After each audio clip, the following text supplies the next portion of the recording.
Hello friends, good morning. Welcome to एरिसा classes. आज है 26 जुलाई 2020 और 26 जुलाई 2020 से जितने भी करंट अफेयर के इंपॉर्टेंट क्वेश्चन बनते हैं वो हम इस वीडियो में डिस्कस करेंगे। साथ ही मैं आपको हर एक क्वेश्चन से रिलेटेड इंपॉर्टेंट फैक्ट बताऊंगा, तो आप हमारा वीडियो पूरा और एंड तक ध्यान से देखिए। लास्ट में मैं आपसे एक क्वेश्चन पूछूंगा, आप उस क्वेश्चन का जवाब नीचे कमेंट बॉक्स में दे सकते हैं। साथ ही क्वेश्चन से जुड़ी जितनी भी जानकारी आपके पास अवेलेबल हो, आप उसे नीचे कमेंट बॉक्स में लिखा कीजिए ताकि आपका प्रॉपर तरीके से रिवीजन हो सके। अगर आपको हमारी ये वीडियो पसंद आए तो वीडियो को लाइक कीजिए।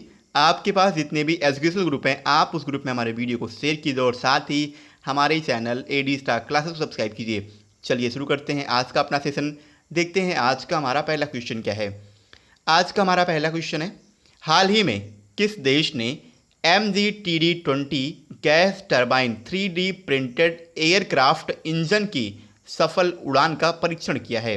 अभी हाल ही में रूस ने MGTD-20 gas turbine 3D printed aircraft engine की सफल उड़ान का परीक्षण किया है, यानी इस क्वेश्चन का ऑप्शन बी सही है, रूस। रूस ने MGTD-20 gas turbine 3D printed aircraft engine का सफल उड़ान परीक्षण कर लिया है और यह उड़ान परीक्षण एक जगह है ततारस्तान, इसी के कजान बस विमानन केंद्र में किया गया है। इसका उत्पादन 2021 और 2022 के लिए निर्धारित है। अब बात है रूस की, तो रूस, इसकी कैपिटल मॉस्को है। आपको याद रखना है रूस एशिया और यूरोप इन दोनों में पड़ता है और एशिया और यूरोप के रूस को डिवाइड करने वाला जो पर्वत है वो है यूराल पर्वत।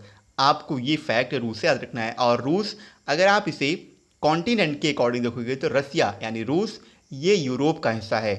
रसिया, इसकी करेंसी है रशियन रूबल और रसिया के वर्तमान समय के प्रेसिडेंट हैं व्लादिमीर पुतिन। आगे बढ़ते हैं। अगला क्वेश्चन है, किसने MSMEs यानी micro small and medium enterprises के लिए री स्टार इंडिया पोर्टल लॉन्च किया है?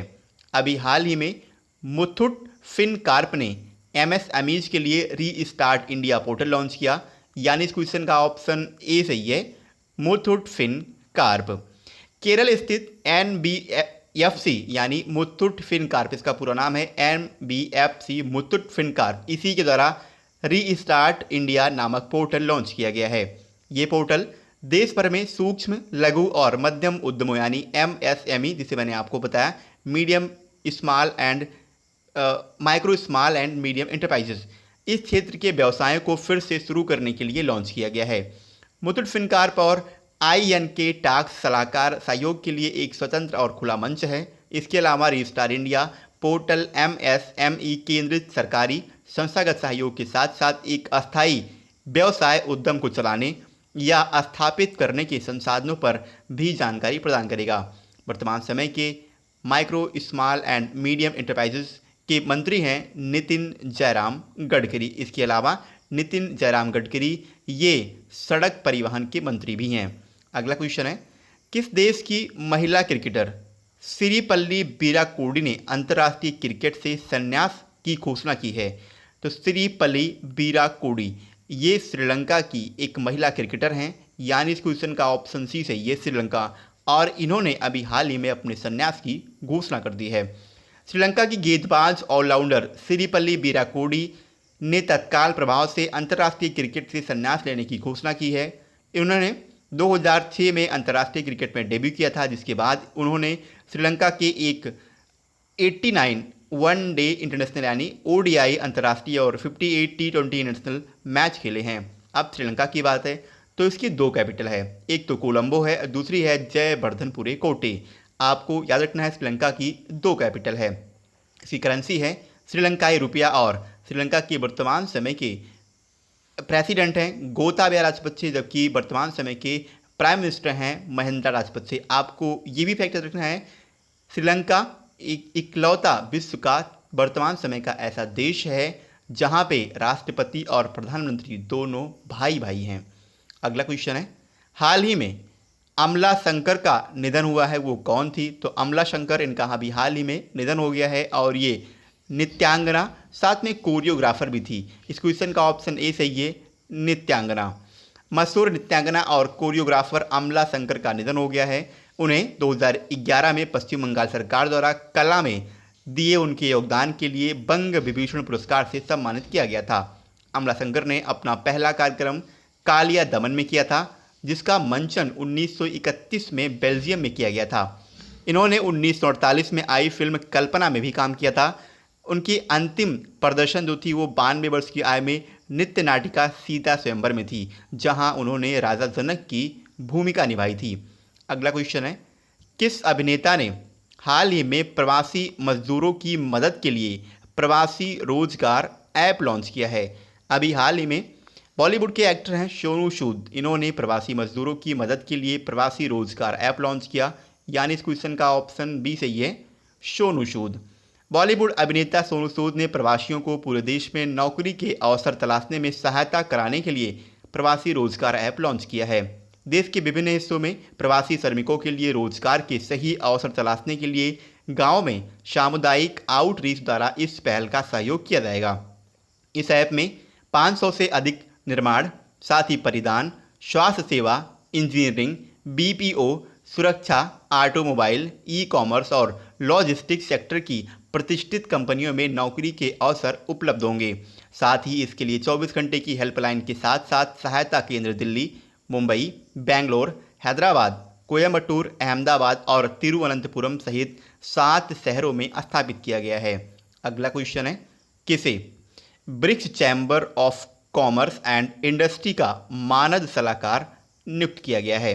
अभी हाल ही में साहिल सेठ को BRICS chamber of commerce and industry का मानद एडवाइजर अपॉइंट किया गया, यानी इस क्वेश्चन का ऑप्शन ए सही है, साहिल सेठ। साहिल सेठ को BRICS chamber of commerce and industry यानी chamber of commerce and industry से CCI के शॉर्टकट नाम से जानते हैं, इसी के युवा नेताओं की संचालन समिति का मानद एडवाइजर अपॉइंट किया गया है। इनकी नियुक्ति 2020 से लेकर 23 की अवधि के लिए की गई है और साहिल सेठ वर्तमान में मुंबई सीमा शुल्क में उपायुक्त के पद पर कार्यरत हैं। अब ब्रिक्स की बात है तो ब्रिक्स इसकी स्थापना 2006 में हुई थी। यहाँ से क्वेश्चन ये बनता है कि ब्रिक्स में साउथ अफ्रीका कब जुड़ा था?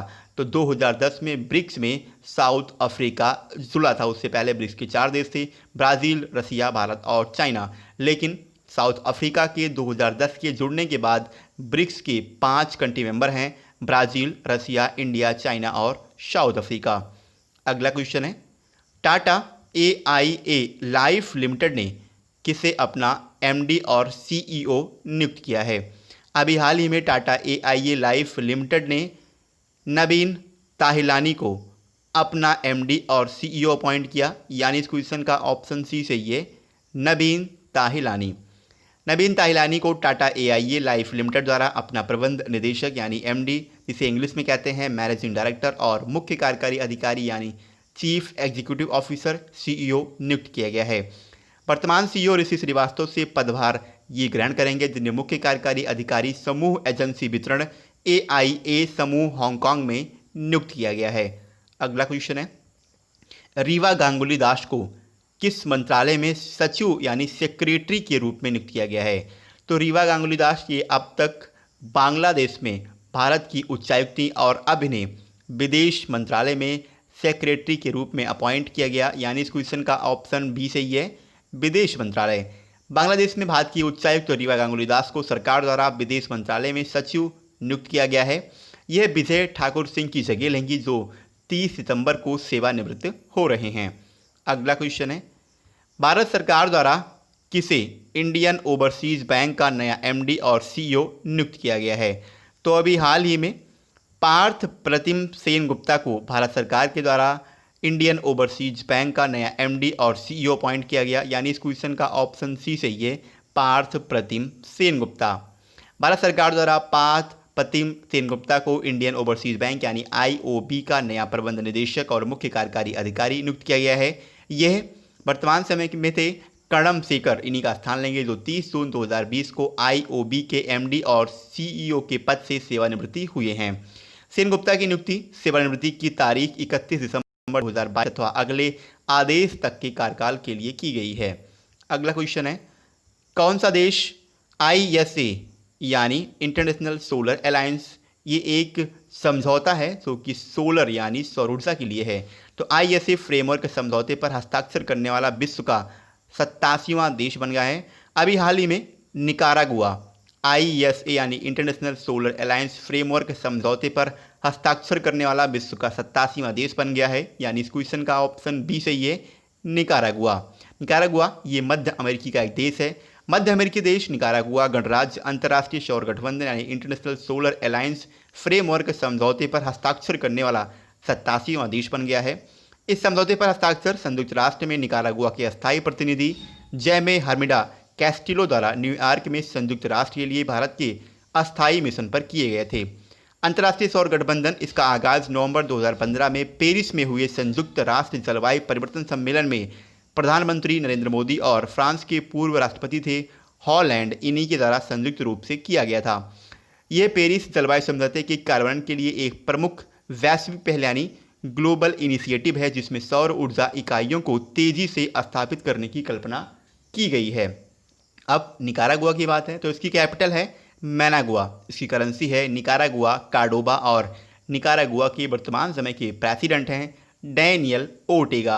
इसके अलावा बात आई है इंटरनेशनल सोलर अलायंस की, तो इसका मुख्यालय हरियाणा के गुरुग्राम में है। आगे बढ़ते हैं। कल मैंने आपसे क्वेश्चन किया था भारत के किस राज्य में दुर्लभ किस्म का पीला कछुआ देखा गया है। अभी हाल ही में उड़ीसा के बालासोर जिले में एक दुर्लभ किस्म का पीला कछुआ देखा गया, यानी इस क्वेश्चन का ऑप्शन बी सही था और लगभग सभी बच्चों ने इसका सही आंसर दिया। एक बार मैं आपसे फिर कहूँगा, आपको क्वेश्चन के बारे में जितनी भी जानकारी पता है आप उसे नीचे कमेंट बॉक्स में ज़रूर लिखें। आज का हमारा क्वेश्चन है, हाल ही में किस देश ने स्वतंत्र रूप से अपने पहले मंगल मिशन टाइवेन 1 को सफलतापूर्वक लॉन्च किया है। क्वेश्चन के 4 ऑप्शन हैं, फ्रांस, रूस, चाइना और जापान। क्वेश्चन के बारे में आपको जितनी भी जानकारी पता है आप उसे नीचे कमेंट बॉक्स में ज़रूर लिखें, जिससे कि आपका प्रॉपर तरीके से रिवीजन हो सके। इसके अलावा अगर आपको हमारे किसी भी वीडियो की PDF फाइल चाहिए तो नीचे डिस्क्रिप्शन में हमारा टेलीग्राम ग्रुप का लिंक दिया हुआ है, आप उस लिंक पर क्लिक करके हमारा टेलीग्राम ग्रुप ज्वाइन कीजिए और वहाँ से आपको सारे वीडियोज़ की PDF आसानी से मिल जाएगी। तो आज के लिए इतना ही। अगर आपको वीडियो पसंद आई हो तो वीडियो को लाइक कीजिए।